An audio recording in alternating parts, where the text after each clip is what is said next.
Hello everyone, it's me Josh. Welcome to Storytime. Hope you're ready and excited. Today we're going to be reading Mr. Mean. I'm always excited to read books. I love storytelling. I love reading stories and all kinds of stuff like that. I'm sure you do too. Yeah? Awesome. This is by Roger Hargreaves from the Mr. Men Library. Get comfortable, get ready, because we're about to delve into story time. Yeah. I don't know. Just make up little songs here and there. Keep everything crispy, fun. Whoop, whoop, whoop. Here we go, Mr. Mean. Mr. Mean lived up to his name. He lived in what could have been a nice house, but wasn't. He never painted it, or mended the windows, or repaired the roof. It was all the same inside. No carpets, no curtains, no pictures, no fires. And Mr. Mean was so mean he made his furniture out of old orange boxes, and then complained about the price of nails. Why, he was so mean. Do you know what he gave his brother for Christmas last year? A piece of coal. What? It's not a very nice gift. It wasn't as if Mr. Mean didn't have any money. Oh no, he had lots of money, and he kept it all hidden in a box, which he kept in the kitchen. Every evening, he'd sit there counting it. It was the only thing Mr. Mean liked doing. But would he spend it? Oh dear me, no. Not old Meanie. Not if he could help it. Look at him there counting his little box of money. Got a smile on his face. Haven't seen a smile. One day Mr. Mean was sitting in his gloomy kitchen, having a gloomy meal. He only ever had one meal a day, and that he was having that day, he was having a cup of water and a piece of bread, which was 3 weeks old.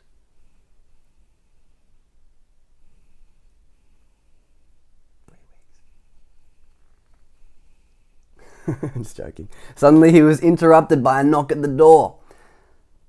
"Drat," he said, because he didn't like people. "Drat and bother."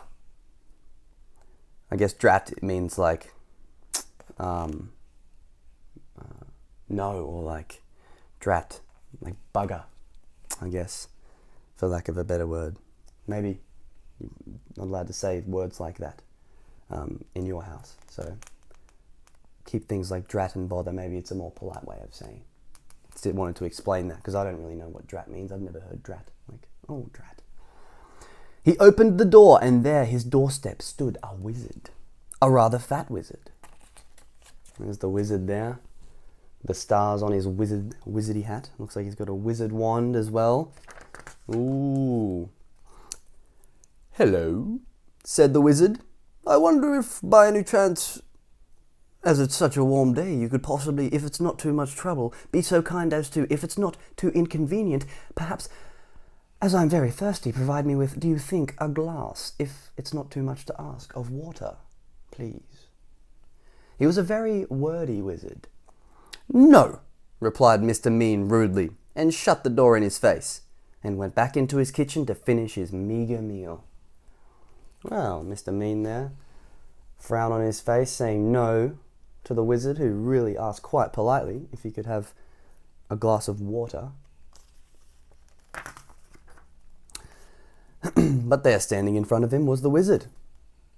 "How did you get in?" gasped Mr. Mean. "Well," replied the wizard, "it was by, how shall I put it, I've just, waved the old what's-its-name magic wand, don't you know, and, well, here I am, if you know what I mean." "You must be very poor," he remarked kindly, looking around.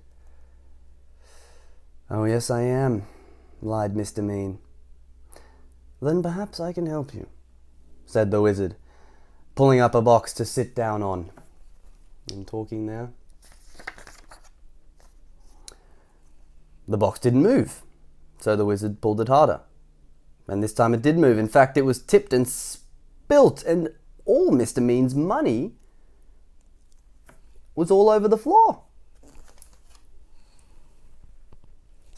Spilt the box of money that he supposedly didn't have. Mr. Mean said he was poor.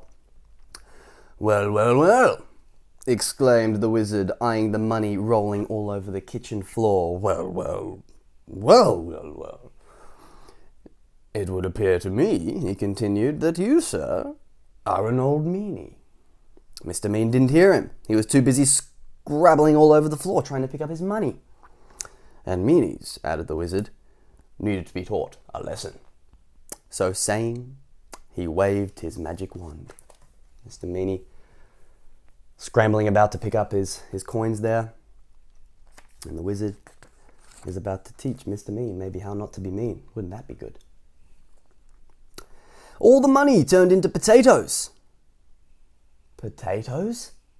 Poor Mr. Mean. Oh dear me. Oh dear, he wailed. Please, turn my money back into money. Oh, please, he begged. Perhaps, replied the wizard. But on the other hand, taking all things into account, by and large, things being what they are on the face of it, perhaps not. Ooh.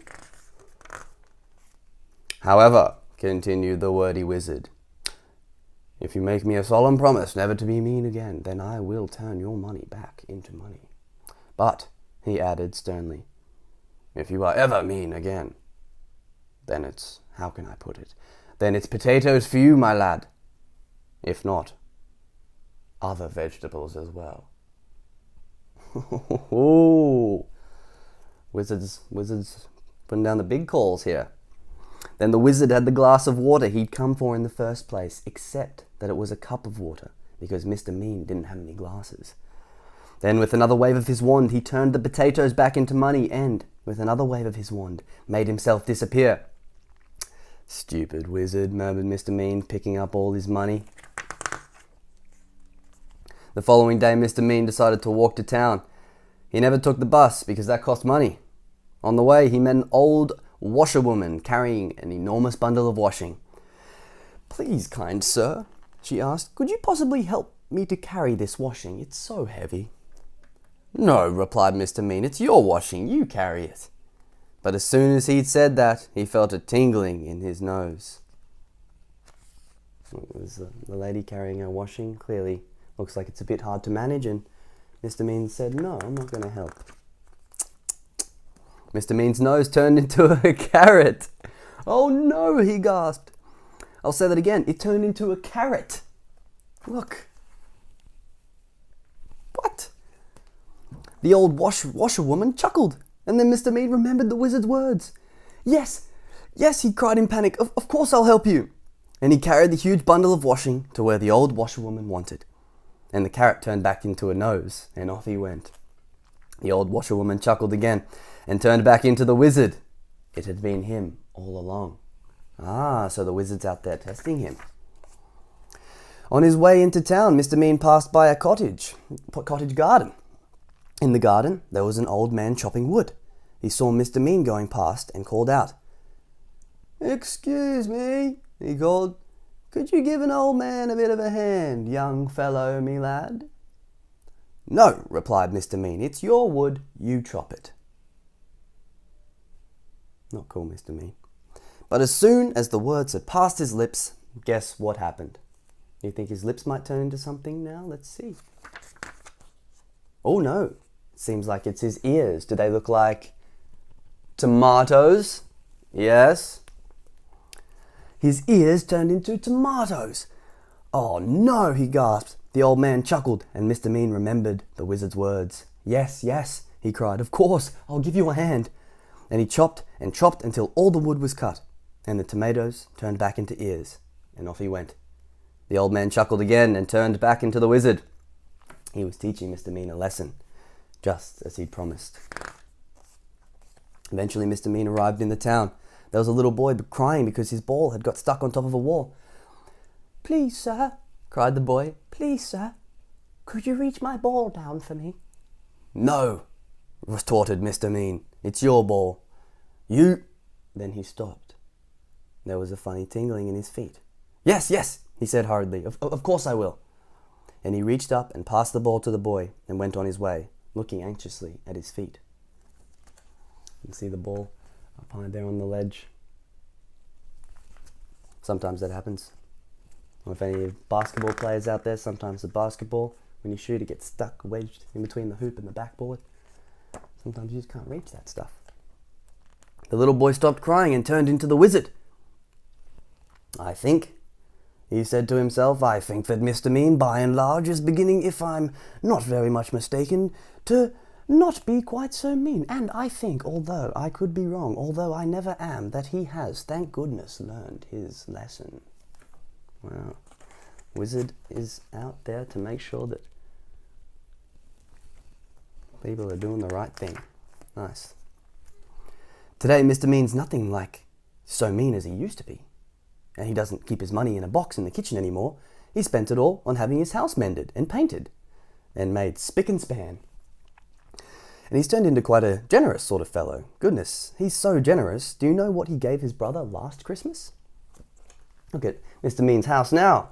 Looks great. Let's find out what he gave his brother last Christmas now that he's nice. 2 pieces of coal.